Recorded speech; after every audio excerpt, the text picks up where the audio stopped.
Bapak Ibu yang diberkati Tuhan, apa kabar hari ini? Wow, luar biasa.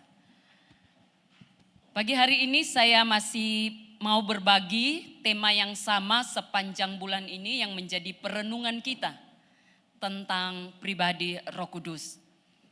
Karena saya percaya kita perlu diingatkan terus-menerus tentang keberadaan Roh Kudus di dalam kehidupan kita. Karena seringkali keberadaan Roh Kudus, orang hanya sampai ditahu saja bahwa ada Roh Kudus yang Tuhan berikan bagi kita. Kadang-kala orang hanya sampai, ya tahu memang ada Roh Kudus. Tetapi kita tidak terus memanifestasikan keberadaan Roh Kudus itu di dalam kehidupan kita setiap hari. Makanya sebagai orang percaya, sebagai gereja Tuhan, kita perlu kembali diingatkan tentang keberadaan Roh Kudus di dalam hidup kita. Karena Roh Kudus itu bukan hanya bicara tentang kuasa, tentang pengaruh yang sewaktu-waktu kita perlukan, kita butuhkan, baru kita minta. Tetapi Roh Kudus itu adalah satu pribadi. Kalau dia pribadi berarti saya dan saudara bisa berkomunikasi dengan dia. Kalau dia pribadi kita bisa bercakap-cakap dengan dia. Kalau dia pribadi kita bisa berbicara setiap hari dengan dia. Karena dia adalah satu pribadi. Makanya waktu Yesus terangkat ke sorga itu menjadi satu momen penting sebenarnya bagi saya dan saudara. Kenapa? Saya katakan itu menjadi sebuah momen yang penting. Karena sebelum dia naik ke sorga dia telah berjanji kepada murid-muridnya bahwa dia tidak akan pernah meninggalkan murid-murid seorang diri. Dia tidak akan pernah meninggalkan mereka menjadi yatim piatu. Tetapi di dalam Yohanes 14 dia katakan dia akan minta kepada Bapa dan dia akan memberikan kepadamu seorang penolong yang lain. Berarti bukan hanya murid-murid pada masa itu. Pada masa sekarang engkau dan saya pun di dalam Efesus 1 ayatnya yang ke-13 dikatakan waktu kita percaya kita dimeteraikan oleh Roh Kudus. Amin. Waktu saudara dan saya percaya kita pun dimeteraikan oleh Roh Kudus. Bahkan kalau kita baca di dalam Kolose 1 ayatnya yang ke-27 firman Tuhan berkata bahwa Kristus ada di tengah-tengah kamu. Kalau di dalam terjemahan lain berkata bahwa Kristus ada di dalam kamu. Nah, Kristus ada di dalam saya dan saudara dalam wujud apa? Dalam wujud Roh Kudus. Tetapi yang menjadi pertanyaan penting bagi kita pagi hari ini, kalau kita menyadari bahwa Roh Kudus ada di dalam diri saya, di dalam diri saya dan saudara, kalau kita sadar sesadarnya bahwa Roh Kudus ada di dalam diri kita, seharusnya manifestasi yang keluar lewat kehidupan saya itu pribadi Roh Kudus. Amin. Seharusnya Roh Kudus itu terus-menerus termanifestasi di dalam hidup kita. Entah itu di tengah-tengah keluarga kita, di tengah-tengah pelayanan, pekerjaan, komunitas, orang-orang yang kita bangun hubungan setiap hari. Seharusnya orang lihat manifestasi Roh Kudus itu terlihat nyata di dalam kehidupan saya dan saudara. Pada waktu tadi pagi saya belajar kembali apa yang akan saya bagikan pagi hari ini. Kemudian Roh Kudus ingatkan saya seperti ini. Seringkali tanpa saya dan saudara sadari, manifestasi Roh Kudus yang keluar dalam kehidupan kita itu seperti sebuah irama. Roh Kudus ingatkan kita seperti sebuah irama. Kemudian saya merenungkan irama. Kenapa irama? Kemudian Roh Kudus bilang begini, sama dengan nada. Nada ada nada tinggi, nada rendah. Ada nada yang enak didengar, ada yang sumbang, ada yang gak sedap didengar. Nah seperti itu. Kadangkala manifestasi Roh Kudus yang termanifestasi lewat kehidupan kita seperti irama. Ada yang baik, ada yang gak baik.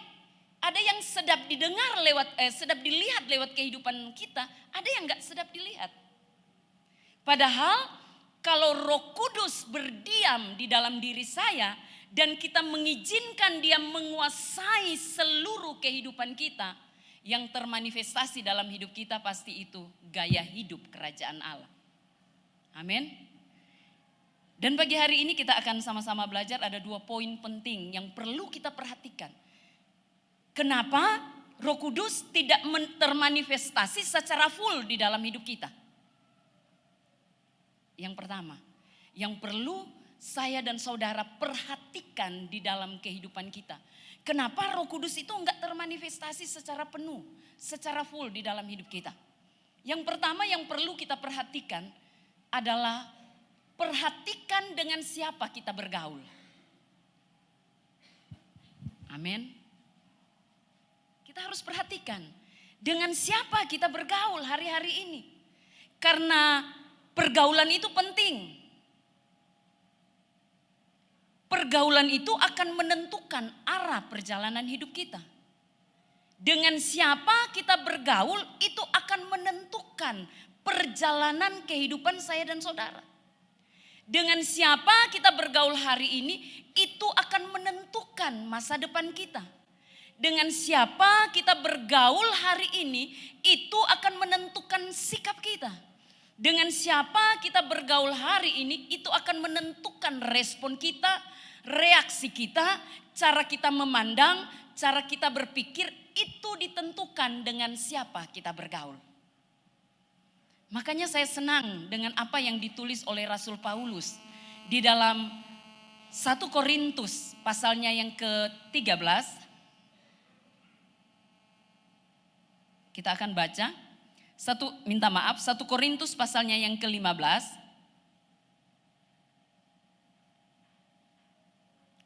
Ayatnya yang ke-33 dikatakan demikian. 1 Korintus 15 ayatnya yang ke-33 dikatakan begini. Janganlah kamu sesat. Pergaulan yang buruk merusak kebiasaan yang baik. Nah, saya mau bawa kita tentang kenapa manifestasi Roh Kudus tidak termanifestasi secara full dalam kehidupan kita. Yang pertama, perlu saya dan saudara perhatikan dengan siapa kita bergaul hari ini. Karena itu Alkitabiah. Rasul Paulus pun mengajar demikian. Dia katakan begini, hei jangan sesat. Pergaulan yang buruk merusak kebiasaan yang baik. Kenapa Rasul Paulus berkata demikian kepada jemaat yang ada di Korintus? Kalau kita baca seluruh konteks yang ditulis oleh Rasul Paulus ini, Rasul Paulus marah kepada jemaat yang ada di Korintus pada masa itu. Karena pada masa itu tanpa mereka sadari, mereka pun sudah terseret kepada kebenaran yang salah. Karena ada orang-orang yang mempengaruhi jemaat yang ada di Korintus pada masa itu. Mereka berkata bahwa dalam menjalani kehidupan kita sebagai orang percaya, tidak ada yang namanya pertanggungjawaban. Tidak ada yang namanya kematian. Kalau kita mau mati, mati saja. Tidak ada yang namanya pertanggungjawaban dalam kehidupan kita. Makanya Rasul Paulus bilang begini, jangan sesat. Kalau kamu bergaul dengan mereka yang menyimpang dari kebenaran, kamu akan terseret. Nah, demikian juga di dalam kehidupan kita.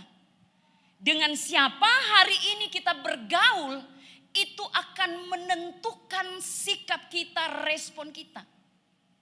Makanya jangan heran, kenapa manifestasi Roh Kudus enggak termanifestasi secara full di dalam kehidupan kita. Karena ditentukan dengan siapa kita bergaul hari-hari ini. Kita memutuskan bergaul dengan komunitas yang memiliki pemikiran yang negatif setiap hari, kita pun akan jadi sama seperti mereka.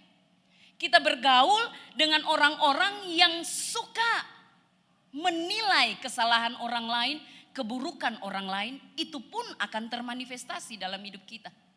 Kita bergaul dengan orang yang suka menyimpan dendam, tidak mudah mengampuni, orang yang suka iri hati, itu pun akan termanifestasi di dalam kehidupan kita. Makanya jangan heran, Roh Kudus enggak termanifestasi secara full di dalam kehidupan saya dan saudara. Saya kasih gambaran Bagaimana pengaruh pergaulan itu sangat mempengaruhi kehidupan kita. Karena waktu kita ada di tengah-tengah lingkungan dengan orang-orang yang tidak memiliki budaya kerajaan Allah, itu akan menjadi sebuah lingkungan dalam kehidupan kita. Itu akan menjadi sebuah tanah di dalam kehidupan saya dan saudara. Sehingga tanpa orang sadar, orang mulai tertanam di situ. Coba orang renungkan sejenak. 1-2 kali kita bergaul dengan orang yang suka gosip. Mungkin hari ini kita nggak terpengaruh. Tapi besok kita kumpul lagi dengan mereka. Gosip terus mereka ceritakan. Akhirnya orang pun mulai bertambah. Iyo betul. Betul apa yang Ana bilang. Kita tahu memang dia begitu. Hari pertama mungkin kita nggak terpengaruh. Tapi hari kedua, hari ketiga, hari keempat sampai seterusnya. Semua yang buruk mulai terpindah di dalam kehidupan kita. Dan itu mulai menjadi tanah. Orang mulai tertanam di situ. Orang mulai kerasan tinggal di situ. Orang mulai betah tinggal di situ. Dan kita mulai menghidupi semua budaya yang gak baik. Lewat pergaulan buruk. Dan tanpa orang sadari, orang pun menikmati. Makanya kalau kita baca di dalam Matius pasalnya yang ke-13, coba kita lihat.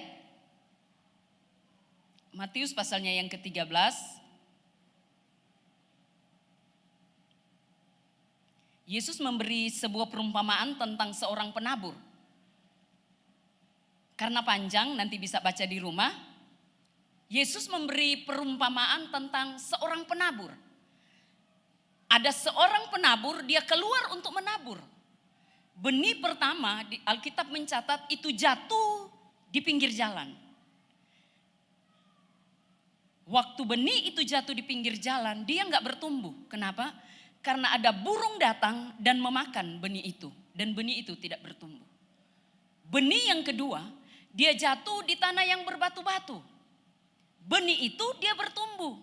Tetapi karena tanahnya tipis, waktu matahari datang, matahari menyegat benih itu tidak tahan untuk tumbuh. Dia mati, dia layu dan dia mati. Benih yang ketiga, dia jatuh di tanah yang berbatu-batu. Minta maaf, benih yang ketiga dia jatuh di tanah yang penuh semak duri. Dia bertumbuh, benih itu. Tetapi semak duri itu lebih cepat bertumbuh. Sehingga semak duri itu menghimpit benih itu dan benih itu mati. Tapi ada benih yang keempat. Dia jatuh di tanah yang subur. Dia bertumbuh, dia berbuah, berlipat-lipat kali ganda. Nah, saya mau tanya kepada Bapak Ibu. Sadarkah saya dan saudara bahwa kehidupan kita adalah benihnya Tuhan? Sadar? Karena kita adalah benihnya Tuhan, makanya dia taruh benih ilahi di dalam kehidupan saya dan saudara. Dia taruh pribadinya, yaitu Roh Kudus di dalam kehidupan kita. Karena kita adalah benihnya Tuhan. Dia taruh semua yang berkualitas di dalam kehidupan kita. Karena kita benihnya Tuhan. Waktu Tuhan ciptakan manusia, firman Tuhan berkata, dia ciptakan serupa, segambar dengan dia. Bahkan kalau kita baca, pembacaan yang kita baca di awal, Mazmur 8, dikatakan begini, siapakah manusia sehingga engkau mengindahkannya? Namun engkau membuatnya hampir sama dengan Allah. Engkau memakotai dia dengan apa? Kemuliaan dan hormat. Wow, luar biasa. Itulah kehidupan kita. Karena kita adalah benih ilahi. Makanya kalau kita baca di dalam Kejadian 2 ayatnya yang ke-7 dikatakan begini. Ketika itu Tuhan Allah menciptakan manusia dari debu tanah. Kemudian apa yang Tuhan lakukan? Firman Tuhan bilang begini. Dia hembuskan nafas hidup kepada manusia. Waktu Tuhan hembuskan nafas hidup kepada saya dan saudara, orang bukan hanya sekedar supaya jadi makhluk hidup, tidak. Tapi waktu Tuhan hembuskan nafas hidup kepada kita, artinya Tuhan lepaskan semua kualitas terbaik dari dirinya kepada engkau dan saya. Waktu saya ada dalam perenungan ini, saya bilang, wow, luar biasa ternyata. Kehidupan kekristenan kita ini luar biasa. Karena waktu Tuhan hembuskan nafas, dia taruh semua kemampuan yang tanpa batas dalam diri kita. Dia taruh semua talenta, dia taruh semua bakat, dia taruh semua hal-hal yang besar di dalam kehidupan saya dan saudara. Itu yang Tuhan taruh. Makanya pagi hari ini setiap kita harus menyadari bahwa kita ini adalah benihnya Allah. Amin. Aminnya mencurigakan.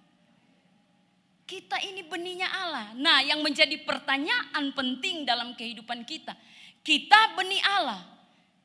Ada gambaran Allah dalam hidup kita. Ada kapasitas yang besar dalam hidup kita. Ada hal yang luar biasa yang Tuhan taruh dalam hidup kita. Ada Roh Kudus dalam diri kita. Tetapi kenapa itu tidak termanifestasi di dalam kehidupan saya dan saudara secara full, secara penuh? Kenapa? Pertanyaannya, kita ada di lingkungan mana? Kita tertanam di tanah yang mana? Kalau kita tertanam di tanah yang tidak baik, di tanah berbatu-batu, di tanah yang penuh semak duri, di pinggir jalan, jangan heran manifestasi Roh Kudus tidak termanifestasi dalam kehidupan kita. Kita pasti mati. Alkitab bilang. Tapi waktu kita ada di tanah yang subur, dalam komunitas orang-orang yang suka mengerjakan kebenaran, dalam komunitas orang-orang yang rindu untuk melakukan kebenaran, dalam komunitas orang-orang yang suka berdoa, yang suka melakukan hal-hal yang baik.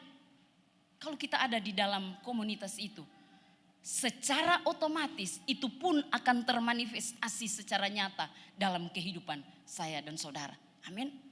Oleh sebab itu Bapak Ibu, hari ini kita harus perhatikan dengan siapa kita bergaul hari-hari ini. Karena itu juga sangat-sangat menentukan perjalanan kehidupan kita ke depan. Amin.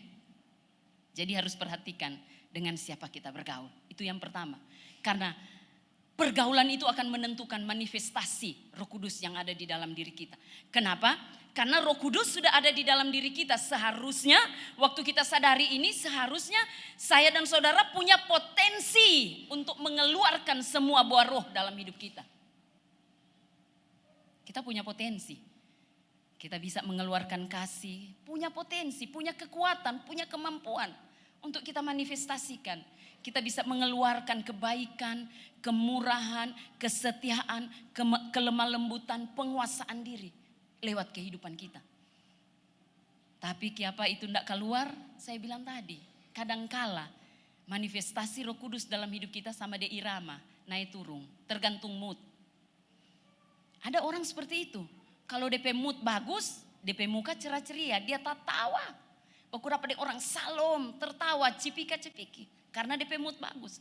Mar jangan kalau DP moodnya bagus, biar tong sota tawa tak lebar-lebar. DP muka sama dempo payet Thailand.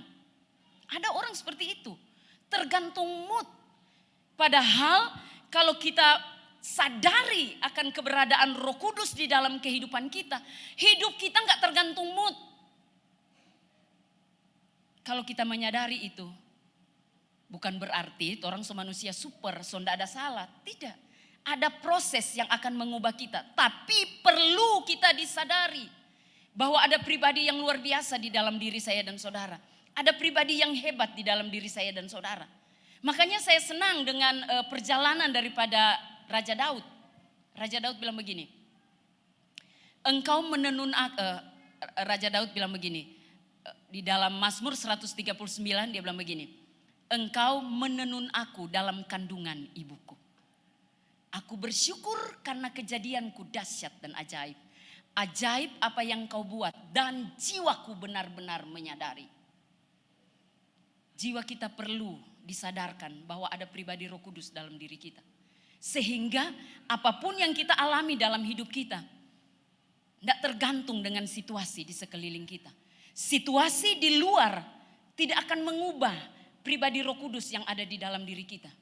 Karena kadangkala situasi di luar mempengaruhi seluruh hidup kita tanpa orang sadar. Kadangkala situasi di luar, coba seandainya orang tidak ada uang satu hari ini. Tidak ada uang. So enggak ada uang, orang telepon tagih utang. Bagaimana sikap dan reaksi kita? Senyum-senyum, yes terima kasih, bersyukur. Orang tagih utang, seperti itu?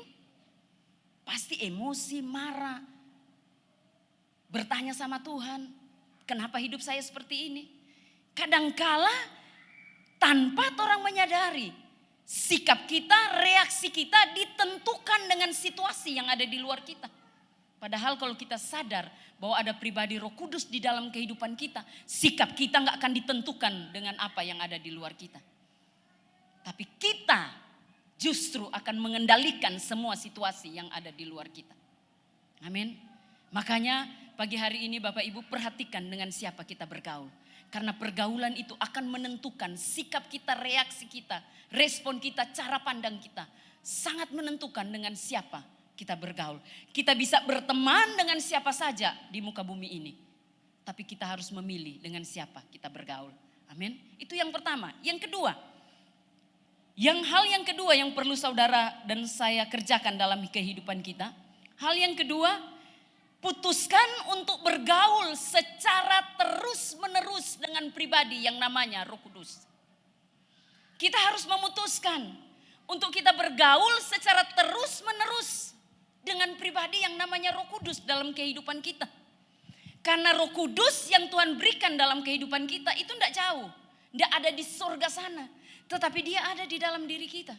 Kita perlu memutuskan untuk terus-menerus bergaul dengan kehidupan Roh Kudus yang ada di dalam diri saya dan saudara. Coba kita baca di dalam Yohanes 14 ayat 15 sampai ayat 17, dia bilang begini.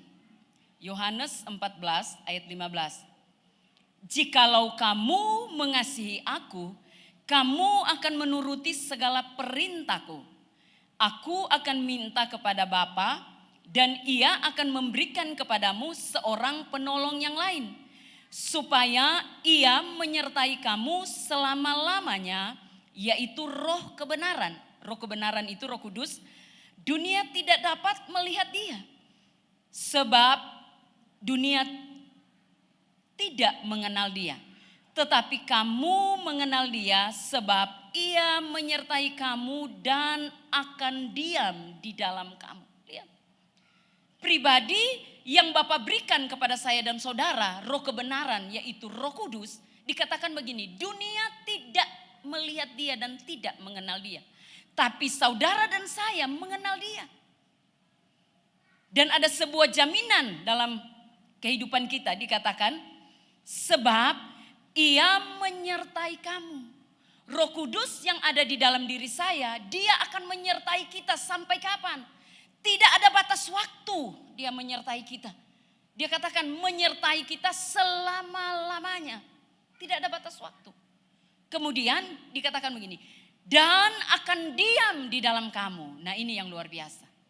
Jadi Roh Kudus, dia akan menyertai kita selama-lamanya dan akan diam di dalam saya dan saudara. Pribadi yang besar, pribadi yang hebat, pribadi yang luar biasa, pencipta langit dan bumi, dia memutuskan untuk diam di dalam diri kita. Amin. Kemudian bukan hanya itu yang dikerjakan oleh Roh Kudus. Kita loncat di ayatnya yang ke-26.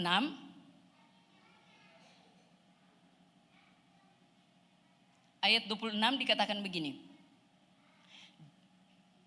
Tetapi penghibur, yaitu Roh Kudus yang akan diutus oleh Bapa dalam namaku, dialah yang akan apa? Mengajarkan segala sesuatu kepadamu dan akan mengingatkan kamu akan semua yang telah kukatakan kepadamu. Jadi peran penting Roh Kudus dalam kehidupan kita sebagai orang percaya, dia bukan hanya menyertai kita. Dia bukan hanya menyertai saya dan saudara. Tetapi firman Tuhan bilang begini, dia akan mengajar kita segala sesuatu. Nah, saya baca kata mengajar itu luar biasa. Kata mengajar itu dia pakai dalam bahasa asli, dia pakai kata didasko. Ada beberapa arti. Nah, dalam bahasa asli dia pakai kata didasko. Nah, didasko ini punya beberapa arti. Arti yang pertama, menjadi guru. Jadi kata didasko itu punya arti yang pertama, menjadi guru. Jadi orang bayangkan waktu Roh Kudus mengajar kita, dia memposisikan dirinya seperti seorang guru. Seorang guru waktu dia mengajar seorang murid, saya percaya guru mau semua pengetahuan yang dia tahu, dia mau bagikan kepada murid-muridnya. Karena dia rindu murid-muridnya menjadi orang yang pintar. Makanya semua pengetahuan yang dia tahu, dia mau bagikan kepada murid-muridnya. Nah itu peran Roh Kudus. Waktu dia mengajar kita, dia berperan menjadi seorang guru yang mengimpartasikan semua ilmunya kepada saya dan saudara. Itu peran Roh Kudus. Bukan hanya sebagai seorang guru. Kemudian kata didasko itu menjadi pengertian yang kedua, dia memberikan ide kepada kita. Dia memberi ide-ide yang cemerlang kepada saya dan saudara. Ide-ide yang kreatif dia berikan bagi kita. Jadi orang mungkin belum terpikirkan, orang Tuhan sotaru ide. Ide-ide yang cemerlang, ide-ide yang kreatif. Sehingga waktu kita ada di tempat pekerjaan, kita menjadi orang yang sangat kreatif. Bukan karena orang hebat. Karena Roh Kudus memunculkan ide-ide kreatif itu lewat kehidupan kita. Dan yang ketiga, kata didasko itu punya pengertian yang ketiga, dia akan memberikan kita kemampuan untuk berpikir secara sistematis. Waktu saya baca ini saya bilang, wow luar biasa. Roh Kudus, peranan Roh Kudus dalam kehidupan kita. Waktu dia mengajar kita, dia akan memberikan cara pikir kita secara sistematis. Makanya kalau kita lihat kehidupan daripada Rasul Paulus, dia menjadi anak muda yang begitu pintar pada masa itu. Waktu dia dipenuhi oleh Roh Kudus. Makanya beri diri kita untuk dipenuhi oleh Roh Kudus setiap hari. Dikuasai, dikendalikan oleh Roh Kudus. Sehingga semua yang terbaik yang dimiliki oleh Roh Kudus itu termanifestasi lewat hidup kita. Kenapa saya pakai kata dikendalikan? Saya suka kata ini dikendalikan karena coba orang bayangkan seekor kuda kalau tidak dikendalikan oleh kekang dia jadi liar. Nah begitu juga dalam kehidupan kita. Kalau hidup kita nggak dikendalikan oleh Roh Kudus, jangan heran kita mengerjakan apa yang jadi mau kita, kehendak kita, apa yang kita suka, kita kerjakan. Karena kita tidak dikendalikan oleh Roh Kudus. Seperti apa yang dikatakan oleh Rasul Paulus, dia bilang begini. Oleh sebab itu janganlah kamu mabuk oleh anggur. Tapi biarlah kamu penuh oleh Roh Kudus. Orang membayangkan kalau orang mabuk oleh cap tikus, orang Manado bilang, coba orang bayangkan bagaimana sifat seorang pemabuk. Kalau dia so mabuk, dia so lupa diri. Dia dikuasai oleh alkohol, kehidupannya dipengaruhi oleh alkohol. Makanya betul Rasul Paulus bilang, jangan engkau mabuk oleh anggur. Karena waktu engkau mabuk oleh anggur, engkau dipengaruhi oleh anggur. Kehidupanmu dikuasai oleh anggur. Tapi penuhlah oleh Roh Kudus. Supaya kita dikuasai, dipengaruhi oleh Roh Kudus lewat kehidupan kita. Dan ini tidak mungkin terjadi secara otomatis tanpa kita bergaul dengan yang namanya pribadi Roh Kudus dalam hidup kita. Putuskan untuk kita bergaul dengan Roh Kudus setiap hari dalam hidup kita. Bergaul dengan Roh Kudus kan bukan berarti orang sonyak mau keluar rumah, kurang ada di dalam kamar terus berdoa, baca Alkitab, tidak. Bergaulah dengan pribadi yang tinggal diam di dalam diri kita, bercakap-cakap dengan dia. Kapan saja. Mungkin kita memutuskan segala sesuatu, tanya Roh Kudus. Apa yang harus kita putuskan? Kita mau bangun bisnis dengan orang-orang yang ada di luar sana, tanya Roh Kudus. Kita bisa salah. Tapi waktu Roh Kudus mengajar kita, saya percaya yang dia ajar itu hal yang tepat bagi saya dan saudara. Kita bisa salah di dunia ini. Makanya jangan bergantung kepada yang di luar sana. Tapi bergantung dengan pribadi yang ada di dalam diri kita. Berbicaralah dengan pribadi yang ada di dalam diri kita. Waktu kita berbicara bangun hubungan dengan dia, saya percaya dia akan mengajar kita segala sesuatu. Tanpa orang tahu dia akan ajar kita. Kemudian apa lagi? Kata Didasko yang keempat dikatakan begini. Dia akan menjelaskan segala sesuatu secara terperinci di dalam kehidupan saya dan saudara. Saya kasih gambaran ini seperti dia kasih hikmat dalam kehidupan kita. Dia kasih hikmat. Makanya contoh waktu Stefanus dia bersoal jawab dengan orang-orang Yahudi pada masa itu. Lihat, Roh Kudus kasih hikmat kepada dia. Sehingga orang-orang Yahudi gak bisa membantah kebenaran yang disampaikan oleh Stefanus. Walaupun pada endingnya Stefanus harus mengalami kematian karena dia dirajam oleh batu. Tapi lihat peranan Roh Kudus dalam kehidupan Stefanus. Dalam sisi apa yang dia alami saat itu. Dia harus mengalami kematian, dirajam oleh batu. Tapi kita lihat apa yang dikatakan oleh Stefanus. Jangan tangguhkan dosa ini kepada mereka. Itulah pribadi yang dipenuhi oleh Roh Kudus. Karena kadangkala orang jadi orang Kristen, orang tahu orang ada Roh Kudus. Tapi orang gak dipenuhi setiap hari oleh Roh Kudus. Kita perlu dipenuhi setiap hari oleh Roh Kudus. Sehingga kehidupan kita dikendalikan, dikuasai, dipengaruhi oleh Roh Kudus. Setiap hari. Itu peran Roh Kudus dalam kehidupan kita. Yang kedua. Yang ketiga, kenapa kita perlu mengizinkan untuk Roh Kudus berkarya penuh di dalam kehidupan saya dan saudara? Yang ketiga, di dalam Kisah Para Rasul 1, ini ayat yang seringkali sudah kita hafal mati. Dikatakan begini, Kisah Para Rasul 1 ayatnya yang ke-8. Tetapi kamu akan menerima kuasa kalau Roh Kudus turun ke atas kamu, dan kamu akan menjadi saksiku di mana? Di Yerusalem, di seluruh Yudea, Samaria, dan sampai ke ujung bumi. Hal yang ketiga, waktu kita menjadi pribadi yang mengizinkan Roh Kudus menguasai, mengendalikan kehidupan kita secara penuh. Hal yang ketiga yang akan Roh Kudus kerjakan dalam kehidupan kita. Dia akan memberikan sesuatu kemampuan dalam kehidupan kita untuk menjadi saksi. Menjadi saksi kan berbeda dengan bersaksi. Kalau bersaksi semua orang boleh bekeng.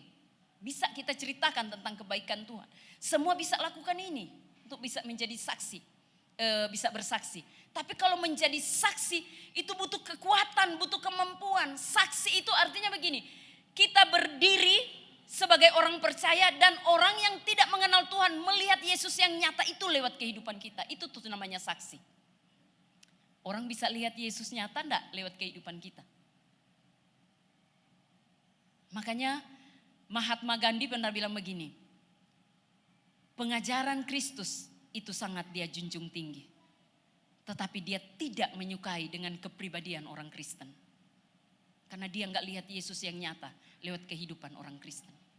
Tapi mari pagi hari ini kita mau ubah cara pandang itu. Sebagai orang percaya, berapa tahun kita bertumbuh di gereja? Mari kita mau manifestasikan Roh Kudus yang ada di dalam diri kita. Lewat hidup kita, tutur kata kita, perbuatan kita, karakter kita, cara pandang kita, cara pikir kita, perbuatan keseharian kita. Kita mau nampakkan itu lewat kehidupan saya dan saudara.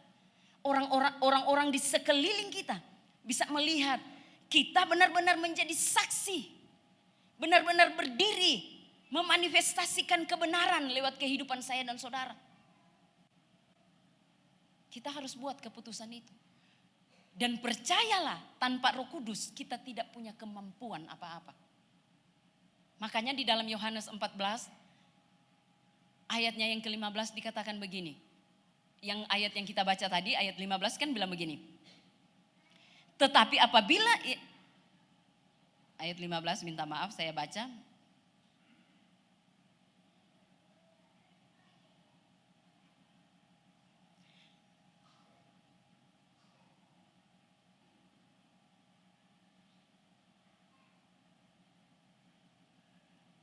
Yohanes 14 ayat 15 minta maaf.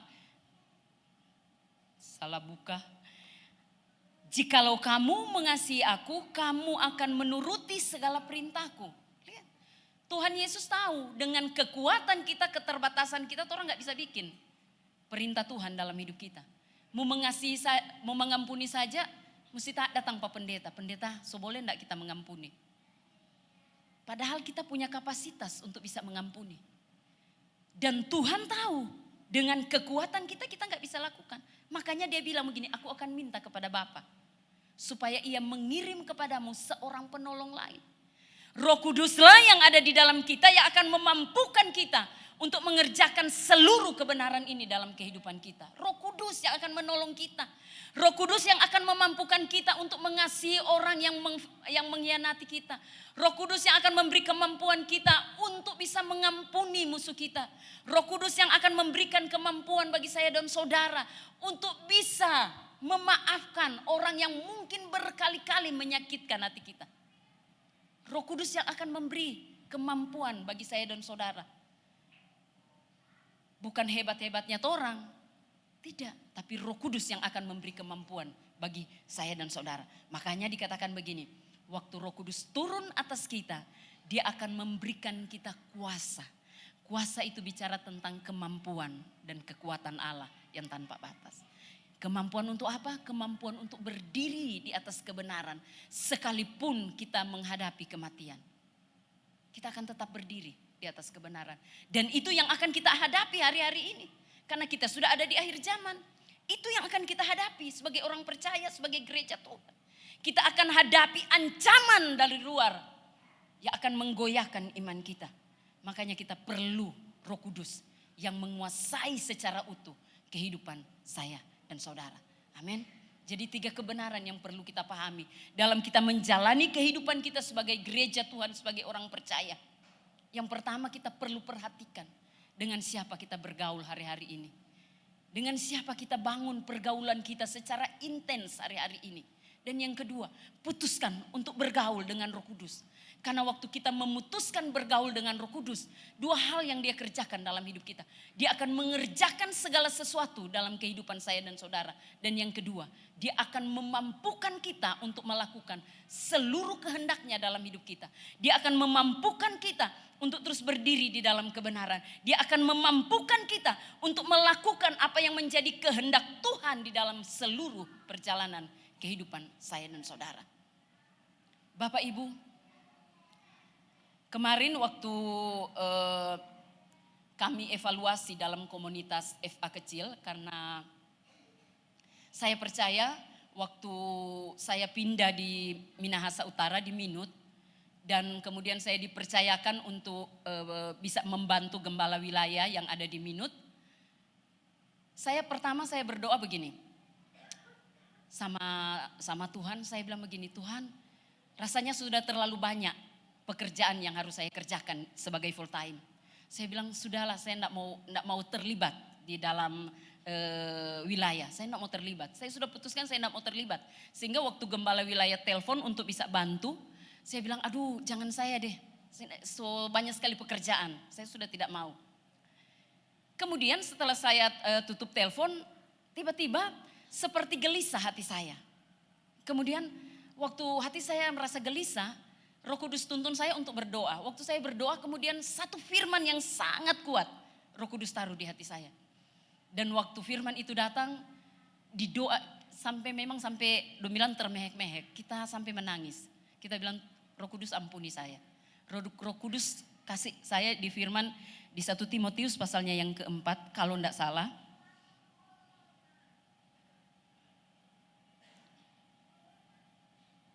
1 Timotius pasal 4 atau pasal 2 itu ya, Ibu Gembala bisa bantu saya di seorang prajurit.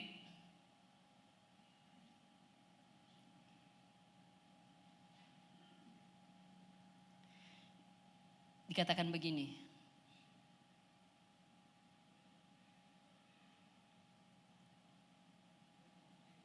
Dua Timotius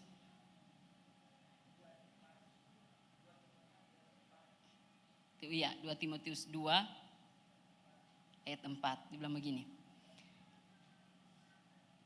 Seorang prajurit yang sedang berjuang tidak memusingkan dirinya sendiri. Waktu Roh Kudus ingatkan itu, saya seperti disiram dengan air. Saya bilang begini, Roh Kudus ampuni saya kalau saya memutuskan segala sesuatu dengan logika saya. Karena saya merasa. Itu saya. Saya bilang, aduh terlalu banyak kesibukan kita di full time. Kita tidak mau bantu lagi di wilayah. Dan waktu Roh Kudus taruh ini, saya bilang begini, saya tahu waktu Roh Kudus tempatkan saya di situ. Bukan kekuatan dan kemampuan saya. Tapi ada kapasitas Allah yang Tuhan mau termanifestasi lewat wilayah Minut. Dan Tuhan mau itu terpancar lewat kehidupan komunitas kita, orang-orang percaya yang ada di situ. Oleh sebab itu, waktu kita evaluasi di kelompok FA kecil, saya sama suami kebetulan kami dipercayakan di situ. Waktu kami evaluasi di kelompok kecil, itu yang kami terapkan. Jadilah orang-orang yang benar-benar memberi diri untuk membangun satu daerah di mana Tuhan percayakan kita. Bukan dengan cara kita berpikir, tapi biarlah kita dituntun oleh Roh Kudus. Karena kalau kita memutuskan segala sesuatu dengan cara kita akan bilang begini, so terlalu sibuk, banyak pekerjaan yang kita mau kerja. Padahal di kerajaan Allah ada banyak pekerjaan yang terbengkalai. Siapa yang akan kerjakan itu kalau bukan saya dan saudara? Di dalam kerajaan Allah ada begitu banyak kerja yang harus saya dan saudara kerjakan. Dan kita harus mengejar ini. Kita harus kejar untuk mengerjakan ini. Karena Bapak Ibu begini, waktu kita ada di dunia ini, kita bukan hanya sekedar kita jadi orang Kristen, orang percaya, yang penting kita masuk gereja, kita rajin melayani, kita rajin berdoa. Tapi waktu kita ada di depan penghakiman, di depan Allah Bapa yang menghakimi kita, saudara dan saya masing-masing pribadi, firman Tuhan bilang begini, kita akan mempertanggungjawabkan di hadapan Tuhan. Nah itu yang bikin kita totofore. Kita bilang wow tidak, saya akan mau mengerjakan sesuatu buat Allah. Karena kita akan berdiri dan mempertanggungjawabkan. Bukan bicara korporat gereja begini, tidak. Masing-masing kita akan bertanggung jawab di hadapan Tuhan. Oleh sebab itu, biar Roh Kudus yang ada di dalam diri kita waktu dia berbicara kepada engkau dan saya, hal kecil saja, tapi waktu dia berbicara, kerjakan itu dalam kehidupan kita. Sehingga kita menjadi pribadi-pribadi yang berkualitas. Dan lewat hidup kita, bukan gereja, tapi nama Tuhan yang dipermuliakan lewat kehidupan saya dan saudara. Tuhan Yesus memberkati.